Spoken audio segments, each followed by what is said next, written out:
அன்பே சிவம் மனமே குரு என்றுணர்த்திய குருவே போற்றி. சத்தும் சித்தும் எதுவென்று உணர்த்திய குருவே போற்றி.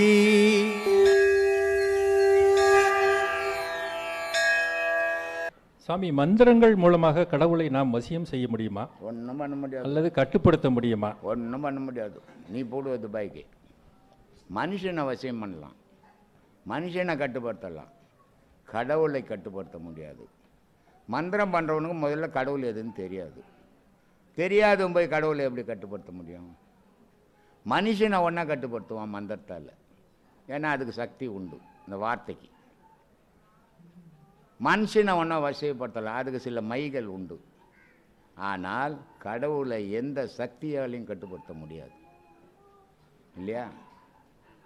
ஒரு மனிதன் சாக போகிறான், அவனுக்கு ஏராளமான சொத்து சுகங்கள் இருக்குது, எல்லா வசதிகள் இருக்குது. அவன் மந்திரக்காரனை கூப்பிட்டு என் உயிர் போகாமல் வசைப்படுத்திடு அப்படின்னா படுத்திடலாமே. ஏன் பண்ண முடியல? அந்த மந்திரம் பண்ணவனே அவனை காப்பாற்றி முடியல, அவனே போய் சேர்ந்துடுறான். அப்புறம் கடவுளை எங்கேருந்து வசியப்பட்டது? இதெல்லாம் ஒரு வாய் ஜாலாக்கு விஷயம், நிஜம் கிடையாது.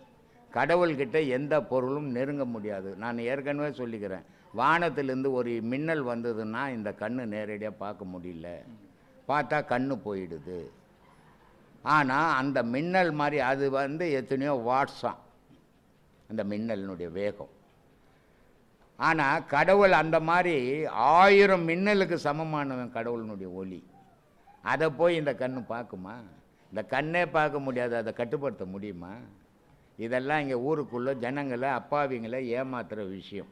இந்த மாதிரி அப்பாவிங்களை ஏமாத்துகிற வார்த்தைகள், அது நிஜம் கிடையாது. அதனால் அதெல்லாம் நம்ப வேண்டிய அவசியமே கிடையாது. கடவுளை எந்த கொம்பனாலையும் வசைப்படுத்த முடியாது. வசைப்படுத்திட்டேன்னா கடவுளை போகாத. அதனால் அதெல்லாம் நடக்கிற காரியம் கிடையாது. சம்பந்தாண்டான் திருவண்ணாமலையில் அருணகிரிக்கும் அவருக்கும் பேட்டி.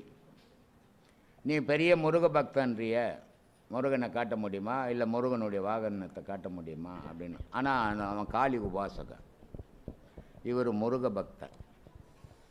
இவர் முருகன் மேலே பாடுறாரு, ஆனால் முருகன் வரமாட்டேன்றார். என்ன காரணம் அப்படின்னா, அந்த காளி பக்தன் காளியை விட்டு முருகனை பிடிச்சிக்க வச்சுக்கிறான். அப்போ உடனே இவர் என்ன பண்ணுறாரு, காளி மேலே பாட்டு பாடுறாரு. காளி மெய் மறந்து நின்று முருகன் வந்துடுறாரு. அது மாதிரி கடவுளை எந்த கும்பனாலையும் வசியப்படுத்த முடியாது சாமி. இதெல்லாம் ஏமாத்தின்னுக்கிற வேலை, அதெல்லாம் நம்பாதீங்க. வாழ்க்கையில் மனிதனுடைய உடல்நிலை ஒத்து வராது. இந்த பாடம் பண்ண முடியாது. அப்படி பண்ண முடியலன்னா விட்டுறது மேலு.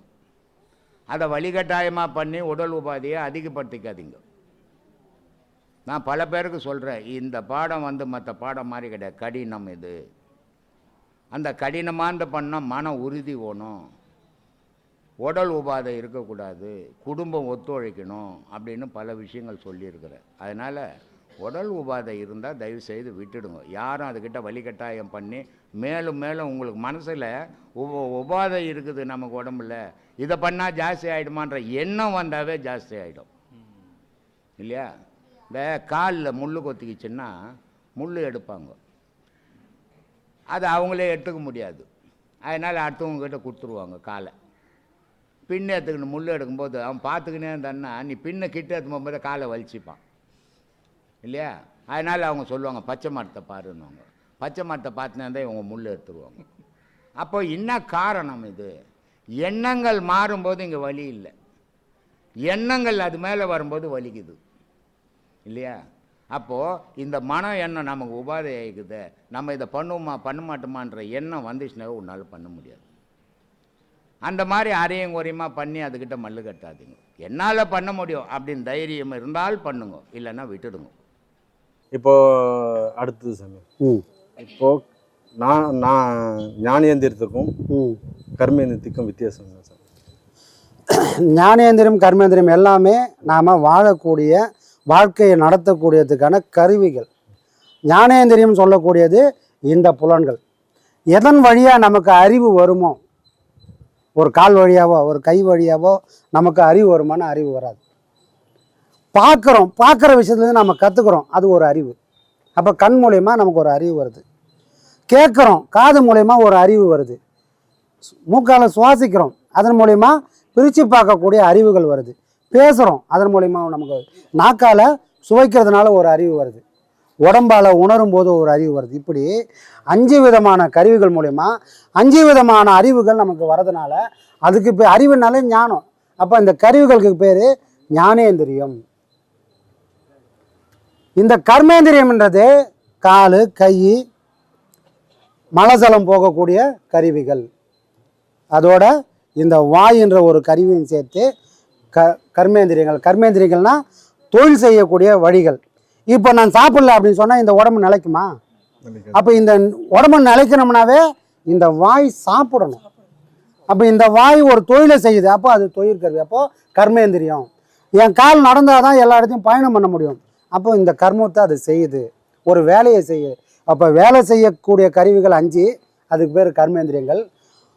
உணரக்கூடிய கருவிகள் 5, அதுக்கு பேர் ஞானேந்திரியங்கள். ஆனால் இதுக்கும் மேலே இன்னொரு பொருள் ஒன்றுக்குது, அதுக்கு பேர் என்னது? மனம். உயிர் போய் புணம் பத்துனுக்குது. ஞானேந்திரியம் இருக்குது, கர்மேந்திரியங்குது. ஆனால் அதால் உணர முடியுமா, நடக்க முடியுமானா 2 வேலையை அதால் செய்ய முடியாது. யார் இருந்தால் செய்வான்னு சொன்னால், உயிர் இருந்தால் அந்த இவ்வளோ கருவியும் வேலை செய்யும். உயிர் இல்லைன்னு சொன்னால் இவ்வளோ கருவிக்கு வேலை இல்லை.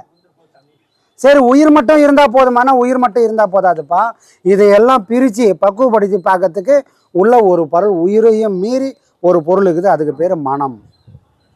அந்த மனசையும் இந்த மாதிரி பிரித்து பார்த்தால் அதுக்குள்ள சித்தம், புத்தி, அகங்காரம் அப்படின்ற 3 பொருளை போட்டு வச்சுருக்கான். அப்போது பார்வை பார்க்குறோம், இவர் நல்லவர் இவர் கெட்டவர்னு பிரித்து அது பார்க்காது, அது ஒரு கேமரா தான். அதுக்கு எந்த விதமான உணர்ச்சியும் கிடையாது. சிலர்லாம் கண்ணு திறந்துனே தூங்கி நிற்பாங்க, போகிறது வரது எதுவும் தெரியும், ஆனால் கண்ணுன்னு பார்த்தினா இருக்குது எல்லாத்தையும். ஆனால் உள்ளகிறவர் தூங்கிட்டாரு. உள்ளகிறவர் மனம் தூங்கிட்டால் கண்ணு திறந்து இருந்தாலும் எதுவும் ரிசீவ் ஆகாது. அப்போ இந்த பார்வைக்கான சக்தி எங்கேருந்து வருதுன்னா, மனம் விழிப்பாக இருந்தால் தான் இந்த பார்வை பார்க்கும், அதால் உணர முடியும். காது திறந்துருக்குது, வாய் திறந்துருக்குது, ஆனால் எதுவுமே தெரியல. காரணம் என்ன? மனம் தூங்குனா மற்ற எந்த பொருளும் இருந்தும் பயன் இல்லை. மனம் விழிப்படைஞ்சால் எல்லா பொருளுக்கும் உயிர் வருது. அப்போ உண்மையிலே உயிர் புலன்களுக்கு எங்கேருந்து வருதுன்னு சொன்னால், மனம் விழிப்பாக இருக்கும்போது மட்டும்தான் புலன்கள் வேலை செய்யும். அதனால தான் குருமார்கள் என்ன பண்ணிட்டாங்க, உயிரால் மட்டும் புலன்கள் வேலை செய்யலை. தூக்கத்தில் உயிர் இருக்குது, எந்த புலனும் வேலை செய்யலையே, அப்போ அது செத்து போன மாதிரி கிடக்குது. இந்த நிலையை யோகத்தின் மூலிமா உயிர் இருக்கணும், உணர்வற்ற நிலைக்கு கொண்டு போக முடியுமா? கொண்டு போக முடியும் அப்படின்னு அவங்க அனுபவித்து, நீங்கள் உலகமே அனுபவிக்கணும்னு போட்ட பாதை தான் இந்த யோக பாதை. உயிர் இருக்கும்போது உயிரற்ற ஒரு தன்மையை நாம் அடைய முடியும்னா அதுக்கு பேர் தான் ஞானம். இதுக்குள்ளே எல்லாம் இருக்கும், எந்த உணர்ச்சியும் இருக்காது. நான் பார்ப்பேன், இவங்க நல்லவங்களா கெட்டவங்களான்னு எனக்கு எதுவுமே தெரியாது, கடந்து போய்கினே இருப்பேன். அப்படின்னா இந்த புலன்கிட்ட இருந்து நான் எதையும் உள்ளே வாங்கலை, என் மனம் எனக்குள்ளே ஒடுங்கி நிற்கிது அப்படின்னா அது பாடத்தினால் வந்த ஒரு ஞானம். அப்போது நாம் எல்லாம் ஞானத்தை அடையணும்னா மனசு அடக்கணும், மனம் அடங்கணும்னா புலன் அடங்கணும். இது ஒன்று இழுக்கும். தண்ணியில் இருக்கிறது கரையை நோக்கி வரும், கரையில் இருக்கிறது தண்ணியை நோக்கி போகிறோன்ற மாதிரி ஒன்று இழுக்கும். இதுக்கு காரணமான பொருள் இந்த மனம்பா. இந்த மனசை ஒருத்தரால் அடக்கி ஆள முடியும்னா இந்த உலகத்தையே ஒருத்தரால் அடக்கி ஆள முடியுன்றது தான் இந்த யோக பாதையில், இந்த ஞான பாதையில் உள்ள விஷயங்கள். அப்போ போகிறவங்களுக்கு இவ்வளோ விஷயம் தெரிஞ்சிருக்கணும். ஞானேந்திரியம்னா என்ன, கர்மேந்திரியம்னா என்ன, அது எப்படிலாம் வேலை செய்யுதுன்னு நாம் படிப்படியாக அதை ஆராய்ச்சி பண்ணிக்கினே நாம் பாடத்தையும் அனுபவிக்கும் போது இந்த விதை சாதாரண விதை இல்லை, இதுக்கு உள்ள பெரிய விருச்சம் உறங்கிக்கினுங்கிறதுன்றத ஒரு உண்மை புரிஞ்சிடும். அந்த உண்மையை புரிஞ்சால் யார் விதைச்சாரோ அவரை ஒரு நாளும் நம்ம விட்டு விலக மாட்டோம். அது சாமி, அன்பார்ந்த சீடர்கள் ஒரு வேண்டுகோள். நம்ம அடுத்த ஐயாவுடைய குரு பூஜை சிறப்பாக கொண்டாடுறதுக்கு ஐயாவுடைய திருக்கரங்களால் எங்கே நம்ம போய் அந்த நிறுவனத்தை இது பண்ணுறோமோ, குரு பூஜை அங்கே தான் நடக்கும். ஒரு சீடரும் நீங்கள் மனசில் வச்சுங்க. அதுக்காக நம்ம மொத்த பேரை உழைக்கணும், ஐயா புகழ் வாங்கணும். அனைவருக்கும் ஆத்ம வணக்கம் சார். விவேகானந்தரே வெளிநாட்டுக்கு போனார்.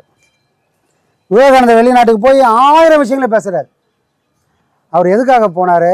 இந்த இந்து மதம் எவ்வளோ புனிதமான மதம், இந்த இந்து மதம் ஏன் இந்து மக்கள் இப்படி இருக்கிறாங்க, இந்து சமயம் என்னெல்லாம் சொல்லுது, அதை உலகத்துக்கு அதனால் பயன் என்ன அப்படின்னு இங்கே இருக்கிற விஷயங்கள் எல்லாத்தையும் கொண்டு போய் சொன்னார். ஒரே ஒரு விஷயத்த சொல்லவே இல்லை. எங்க வெளிநாட்டுக்கு போய் ஒரே ஒருத்தரை பற்றி அவர் பேசவே இல்லை. மற்ற 1000 விஷயங்களை பேசுகிறார். ஞானத்தை பற்றி பேசுகிறாரு, கர்மயோகத்தை பற்றி பேசுகிறாரு, பக்தி யோகம்னா என்னன்னு பேசுகிறாரு, இந்த மதம்னா என்ன பேசுகிறாரு, என் நாடு எவ்வளோ பெரிய நாடு, அங்கே வாழ்ந்த ஞானிகள் எப்படிப்பட்டவங்க, எல்லாத்தையும் பற்றியும் பேசுகிறாரு. ஒரே ஒருத்தரை பற்றி அவர் பேசவே இல்லை. பேசலைன்னா சும்மா விடுமா உலகம்? சும்மா விடுமானா விடலை.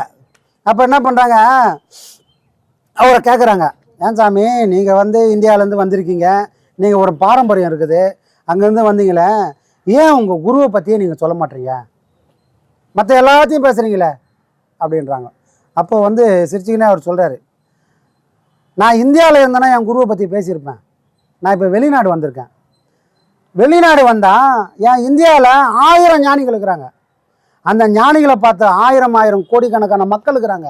அப்போ நான் ஞானத்தை பற்றி பேசும்போது அவங்க என்ன பண்ணுவாங்க, ஒரு ஞானியோட என் குருநாதரை பற்றி பேசும்போது, ஓஹோ இங்கே ஒரு ஞானி இருந்தார், அவரை மாதிரி தான் பழகுதுன்னு என் குருநாதரை ஒரு ஞானிக்கு ஈக்குவலாக வச்சு பார்ப்பாங்க. ஆனால் நான் வந்திருக்கிறதோ வெளிநாடு, அங்கே பிறந்ததுலேருந்து போகிற வரைக்கும் தொழில் மட்டுமே செய்வான், பணம் மட்டுமே பிரதானம், இன்பம் மட்டுமே பிரதானம்னு இருக்கக்கூடிய ஒரு நாட்டில் என் குருநாதரை பற்றி நான் பேசினா அவங்க என்ன யாரோட பொருத்தி பார்ப்பாங்க?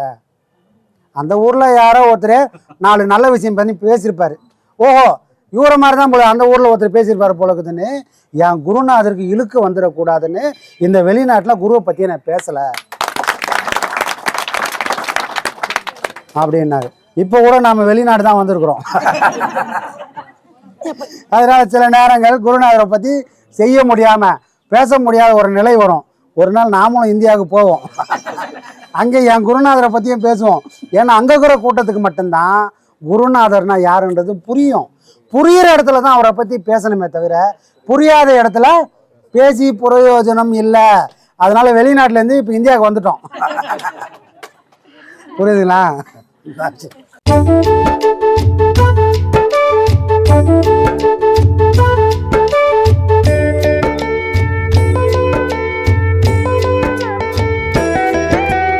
ஆனந்தம் அது ஆனந்தம், எங்கே இருக்குது ஆனந்தம், ஆனந்தம் அது ஆனந்தம், எங்கே இருக்குது ஆனந்தம், அங்கே இங்கே தேடிட வேண்டாம், நம்முடன் இருக்குது ஆனந்தம், அது பிரம்மஸ்ரீ நித்யானந்தம்.